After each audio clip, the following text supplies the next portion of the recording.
നമസ്കാരം, ഞാൻ ശാലിനി. പ്രധാന വാർത്തകൾ.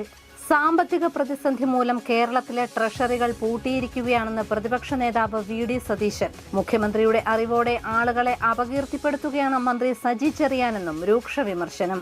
ക്ഷാമബത്ത കുടിശ്ശിക വിതരണം ചെയ്യണമെന്ന ആവശ്യം. കോട്ടയത്ത് PF പെൻഷൻകാരുടെ പ്രതിഷേധ സംഗമം. പുതുവത്സരത്തെ വരവേറ്റ് നാടും നഗരവും. കോട്ടയം വിജയപുരത്ത് പാപ്പാഞ്ഞിയെ കത്തിച്ച് ആഘോഷം. വാർത്തകൾ വിശദമായി. കേരളത്തിൽ ട്രഷറികൾ പൂട്ടിയിരിക്കുകയാണെന്ന് പ്രതിപക്ഷ നേതാവ് വി.ഡി. സതീശൻ. കേരളത്തിന്റെ അത്ര കടബാധ്യത ഇന്ത്യയിലെ ഒരു സംസ്ഥാനത്തിനുമില്ലെന്നും അദ്ദേഹം കോട്ടയത്ത് പറഞ്ഞു. മുഖ്യമന്ത്രിയുടെ അറിവോടെ ഇഷ്ടമില്ലാത്ത ആളുകളെ വളരെ മോശം പരാമർശത്തിലൂടെ അപകീർത്തിപ്പെടുത്താനാണ് മന്ത്രി സജി ചെറിയാന്റെ ശ്രമമെന്നും വി.ഡി. സതീശൻ പറഞ്ഞു. ഇപ്പൊ തന്നെ കേരളത്തിന്റെ ബാധ്യത, സാമ്പത്തിക ബാധ്യത എന്ന് പറയുന്നത് ഇന്ത്യയിലെ ഒരു സംസ്ഥാനത്തിനും ഇല്ലാത്ത തരത്തിലുള്ള കനത്ത ബാധ്യതയാണ്. നമ്മുടെ സംസ്ഥാനത്തിന്റെ ചരിത്രത്തിൽ ഒരിക്കലും ഉണ്ടാകാത്ത വലിയ ധനപ്രതിസന്ധിയും സാമ്പത്തിക പ്രശ്നവും. അക്ഷരാർത്ഥത്തിൽ ട്രഷറി താഴിട്ട് പൂട്ടിയിരിക്കുകയാണ്. ഒരു പൈസയില്ല. വികസനം 12,000 കോടി രൂപയാണ് കരാറുകാർക്ക് കൊടുക്കാനുള്ളത്. 40,000 കോടി രൂപയാണ് ജീവനക്കാർക്ക് കൊടുക്കാനുള്ളത്. എല്ലാ സാമൂഹ്യക്ഷേമ പരിപാടികളും വികസന പരിപാടികളും എല്ലാം സ്തംഭിച്ചിരിക്കുകയാണ്. അപ്പോഴാണ് ഇവർ 2 ലക്ഷം കോടി രൂപയുടെ കടബാധ്യത വരുത്തിയിട്ട് വീണ്ടും ഒരു പരിപാടി. ഒരിക്കലും നടക്കില്ല, നടപ്പാക്കാനൊട്ട് സമ്മതിക്കുകയില്ല. PF പെൻഷൻകാർ കോട്ടയം ഗാന്ധി സ്ക്വയറിൽ പ്രതിഷേധ സംഗമം സംഘടിപ്പിച്ചു. ക്ഷാമബത്ത കുടിശ്ശിക ഉടൻ വിതരണം ചെയ്യണമെന്ന് ഇവർ ആവശ്യപ്പെട്ടു.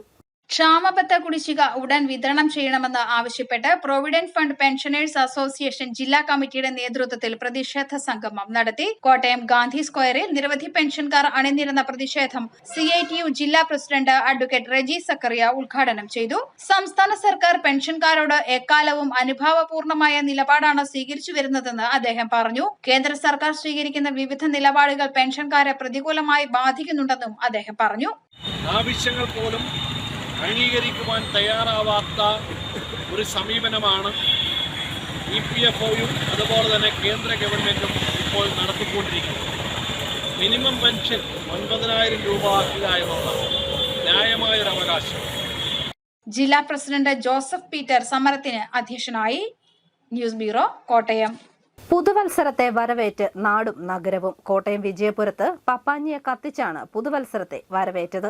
പുതുവത്സരാഘോഷങ്ങളിൽ കൊച്ചി കാർണിവലിൽ പപ്പാഞ്ഞിയെ കത്തിക്കുന്ന പോലൊരു ആവേശക്കാഴ്ച ഇന്നലെ രാത്രിയിൽ വിജയപുരം പഞ്ചായത്തിലെ മീനന്തറയാറിൽ ഉണ്ടായിരുന്നു. വിജയപുരം പഞ്ചായത്തിന്റെ നേതൃത്വത്തിൽ നടന്ന കോട്ടയം കാർണിവലിലാണ് 40 അടി ഉയരമുള്ള പപ്പാഞ്ഞിയെ കത്തിച്ചത്. 1.25 ലക്ഷത്തോളം രൂപ ചെലവഴിച്ചാണ് പപ്പാഞ്ഞിയെ പൂർത്തിയാക്കിയത്. ആർട്ടിസ്റ്റ് ബിജുവാണ് പപ്പാഞ്ഞി നിർമ്മാണത്തിന് ചുക്കാൻ പിടിച്ചത്. ആഘോഷങ്ങളുടെ ഭാഗമായി വിവിധ കലാപരിപാടികൾ, DJ, കുടുംബശ്രീയുടെ ഫുഡ് സ്റ്റാൾ എന്നിവയും സംഘടിപ്പിച്ചിരുന്നു. News bureau, Kottayam. ഏലിക്കുളം പഞ്ചായത്തിന്റെ ഫ്രണ്ട് ഓഫീസിൽ എത്തുന്നവരെ ഇനി എലീന സ്വീകരിക്കും. പാത്താമുട്ടം സെന്റ് ഗിഡ്സ് എഞ്ചിനീയറിംഗ് കോളേജിലെ ഇലക്ട്രോണിക്സ് വകുപ്പാണ് സ്ത്രീരൂപത്തിലുള്ള റോബോട്ടിനെ തയ്യാറാക്കിയത്. ഏലിക്കുളം പഞ്ചായത്തിന്റെ ഫ്രണ്ട് ഓഫീസിലെത്തുന്നവരെ ഇനി സ്വീകരിക്കുക എലീനയായിരിക്കും. ഇന്നൊവേഷൻ ആൻഡ് ഡെവലപ്മെന്റ് സെന്ററിന്റെ മേൽനോട്ടത്തിൽ പാത്താമുട്ടം സെന്റ് ഗിഡ്സ് എഞ്ചിനീയറിംഗ് കോളേജിലെ ഇലക്ട്രോണിക്സ് വകുപ്പാണ് സ്ത്രീരൂപത്തിലുള്ള റോബോട്ടിനെ തയ്യാറാക്കിയത്. പനമറ്റം ഗവൺമെന്റ് ഹൈസ്കൂളിലെ ടിങ്കറിംഗ് ലാബ് വിദ്യാർത്ഥികളുടെ സഹകരണവും ലഭിച്ചു. 3 മാസമെടുത്താണ് റോബോട്ടിനെ തയ്യാറാക്കിയത്. എലിക്കുളം പഞ്ചായത്തിലെ ഫ്രണ്ട് ഓഫീസിൽ തന്റെ മുന്നിൽ എത്തുന്നവരെ കൈകൂപ്പി സ്വാഗതം ചെയ്യും എലീന. 3 ലക്ഷം രൂപ വിനിയോഗിച്ചാണ് എലീനയുടെ നിർമ്മാണം. എലിക്കുളം പഞ്ചായത്തിലെ സേവനങ്ങൾ റോബോട്ടിനോട് ചേർന്നുള്ള സ്ക്രീനിൽ വിരലമർത്തിയാൽ ലഭിക്കും. റോബോട്ടിന്റെ ഉദ്ഘാടനം കഴിഞ്ഞ ദിവസം government chief whip doctor N. Jayaraj നിർവഹിച്ചിരുന്നു. News bureau, Ponkunnam. ചേർപ്പുങ്കലിലെ സമാന്തര പാല നിർമ്മാണം പൂർത്തീകരണത്തിന് 1 മാസം കൂടി സമയം വേണ്ടിവരുമെന്ന് ഉദ്യോഗസ്ഥതല യോഗം വിലയിരുത്തി. പ്രധാനപ്പെട്ട നിർമ്മാണ പ്രവർത്തനങ്ങൾ ഇതിനോടകം പൂർത്തീകരിക്കാൻ കഴിഞ്ഞതായി MLA മാരായ മാണി C. കാപ്പനും മോൻസ് ജോസഫും വിലയിരുത്തി. പുതുതായി നിർമ്മിച്ച ചേർപ്പുങ്കൽ പാലത്തിന്റെ ഇരുവശത്തുമുള്ള അപ്രോച്ച് റോഡുകൾ മണ്ണ് നിറച്ച് പാലവുമായി സംയോജിപ്പിക്കുന്ന ജോലികൾ പൂർത്തീകരിച്ചു. അപ്രോച്ച് റോഡിൽ ടാറിംഗ് ജോലികൾ നടത്താനുള്ള പ്രവർത്തനങ്ങളും അപ്രോച്ച് റോഡിന്റെ കൈവരികൾ സ്ഥാപിക്കാനുള്ള ജോലികളുമാണ് ഇനി അവശേഷിക്കുന്നത്. പുതുവത്സരത്തിൽ 1 മാസത്തെ സമയപരിധിക്കുള്ളിൽ അവശേഷിക്കുന്ന എല്ലാ ജോലികളും പൂർത്തീകരിക്കാൻ നടപടി സ്വീകരിച്ചതായി മാണി C. കാപ്പൻ MLAയും മോൻസ് ജോസഫ് MLAയും വ്യക്തമാക്കി. ചേർപ്പുങ്കൽ പാലത്തിന്റെ നിർമ്മാണ പ്രവർത്തനങ്ങളുടെ അന്തിമഘട്ട ജോലികൾ വിലയിരുത്തുന്നതിനായി എത്തിയതായിരുന്നു ഇവർ. ഇവർ. ചേർപ്പൊങ്കൽ പള്ളിയിൽ നടക്കുന്ന പ്രധാന തിരുനാളിനോടനുബന്ധിച്ചുള്ള പ്രദക്ഷിണം ജനുവരി 1 ചേർപ്പൊങ്കൽ പുതുതായി നിർമ്മിച്ച പാലത്തിലൂടെ കടത്തിവിടുന്നതിന് ബന്ധപ്പെട്ടവരുമായി കൂടിയാലോചിച്ച് തീരുമാനമെടുത്തതായും മോൻസ് ജോസഫ് MLA പറഞ്ഞു. പള്ളിയിലെ പ്രദക്ഷിണ ആവശ്യം കഴിഞ്ഞാലുടൻ അപ്രോച്ച് റോഡ് ക്ലോസ് ചെയ്യും. ടാറിംഗ് ഉൾപ്പെടെ അവശേഷിക്കുന്ന നിർമ്മാണ ജോലികൾ കൂടി പൂർത്തീകരിച്ച ശേഷം മാത്രമേ വാഹന ഗതാഗതത്തിനും പൊതുജനങ്ങളുടെ യാത്രയ്ക്കും പാലം തുറന്നു കൊടുക്കുകയുള്ളൂ. News bureau, Pala. പാലാ കടപ്പാട്ടൂരിൽ ഗ്യാസ് ലോറിയും ബൈക്കും കൂട്ടിയിടിച്ച് ചികിത്സയിലായിരുന്ന പൂഞ്ഞാർ സ്വദേശി മരിച്ചു. ഡിസംബർ 19 അപകടമുണ്ടായത്. ഗ്യാസ് ലോറിയും ബൈക്കും കൂട്ടിയിടിച്ച് ഗുരുതരമായി പരിക്കേറ്റ് കോട്ടയം മെഡിക്കൽ കോളേജിൽ ചികിത്സയിലായിരുന്ന ബൈക്ക് യാത്രികൻ മരിച്ചു. പൂഞ്ഞാർ പെരുനിലം കളപ്പുരയ്ക്കൽ ബെന്നി തോമസ് ആണ് മരിച്ചത്. 56 വയസ്സായിരുന്നു. ഡിസംബർ 19 രാവിലെ 8:30 കടപ്പാട്ടൂർ 12 മൈൽ ബൈപ്പാസിലായിരുന്നു അപകടം. മകൻ ആൽബിനൊപ്പം മുത്തോലിയിൽ പെയിന്റിങ്ങിന് പോകുകയായിരുന്നു ബെന്നി. ആൽബിൻ ചികിത്സയിലാണ്. കത്തീഡ്രൽ പള്ളി ഭാഗത്തുനിന്നും എത്തിയ ഇവർ ബൈപ്പാസ് കുറുകെ കടന്ന് മുത്തോലി ഭാഗത്തേക്ക് പോകവെ ബൈപ്പാസിലൂടെ എത്തിയ ഗ്യാസ് ലോറിയുമായി കൂട്ടിയിടിക്കുകയായിരുന്നു. News bureau, Pala.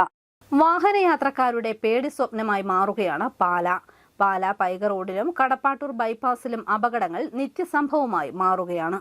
പാലായിൽ വാഹനാപകടങ്ങൾ പെരുകുന്നു. പാലാ പൈക റോഡിലും പാലാ കടപ്പാട്ടൂർ ബൈപ്പാസിലും അപകടങ്ങൾ ഉണ്ടാവുന്നത് പതിവായിരിക്കുകയാണ്. ദിശ ബോർഡുകളോ വേഗത നിയന്ത്രണ സംവിധാനങ്ങളോ ഇല്ലാത്തതാണ് പ്രധാന കാരണം. കടപ്പാട്ടൂർ ബൈപ്പാസിൽ കഴിഞ്ഞ മാസം ഉണ്ടായ വാഹനാപകടത്തിൽ അച്ഛൻ മരിക്കുകയും മകന് സാരമായ പരിക്കേൽക്കുകയും ചെയ്തു. ചെറുതും വലുതുമായ നിരവധി അപകടങ്ങൾ ഈ മേഖലകളിൽ ഉണ്ടാകുന്നുണ്ട്. തീർത്ഥാടന കാലമായതിനാൽ പാലാ പൊൻകുന്നം റൂട്ടിലും കടപ്പാട്ടൂർ ബൈപ്പാസിലും വാഹനങ്ങളുടെ എണ്ണവും ക്രമാതീതമായി വർദ്ധിച്ചിട്ടുണ്ട്.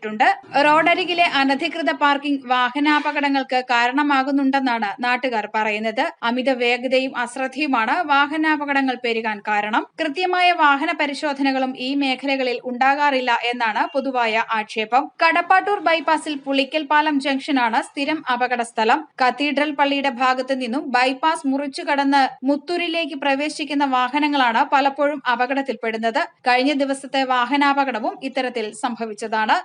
News bureau, Pala. ക്ഷേത്രങ്ങൾ നാടിന്റെ പ്രധാനപ്പെട്ട സാംസ്കാരിക കേന്ദ്രങ്ങളായി മാറണമെന്ന് ദേവസ്വം വകുപ്പ് മന്ത്രി കെ രാധാകൃഷ്ണൻ.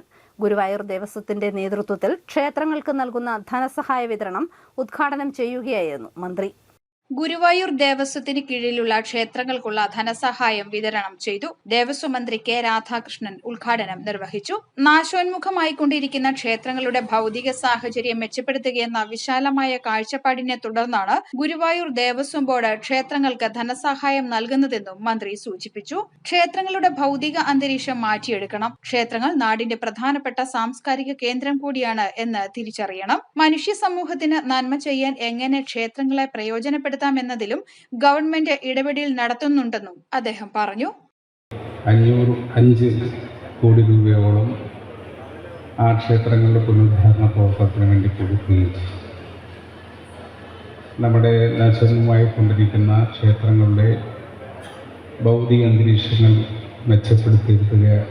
മെച്ചപ്പെടുത്തുക എന്നുള്ള വിശാലമായ ഒരു കാഴ്ചപ്പാടിൻ്റെ ഭാഗമായിക്കൊണ്ടാണ് ഇത്തരം ഒരു സംരംഭം നമ്മുടെ ഗുരുവായൂർ ദേവസ്വം ചെയ്തുകൊണ്ടിരിക്കുന്നത്. അങ്ങനെ ചെയ്യുന്നതുകൊണ്ട് നമ്മുടെ നാശനമായിക്കൊണ്ടിരിക്കുന്ന ക്ഷേത്രങ്ങൾക്ക് ആ ക്ഷേത്രങ്ങളുടെ ഭൗതിക സാഹചര്യം കൂടുതൽ മെച്ചപ്പെടുത്താനുള്ള ഒരു പ്രചോദനമായിട്ട് മാറുകയാണ്. രാമപുരം പള്ളിയാമ്പുറം ശ്രീ മഹാദേവ ക്ഷേത്ര ഓഡിറ്റോറിയത്തിൽ നടന്ന ചടങ്ങിൽ ഡോക്ടർ VK വിജയൻ അധ്യക്ഷത വഹിച്ചു. ജോസ് കെ മാണി MP ധനസഹായം വിതരണം ചെയ്തു.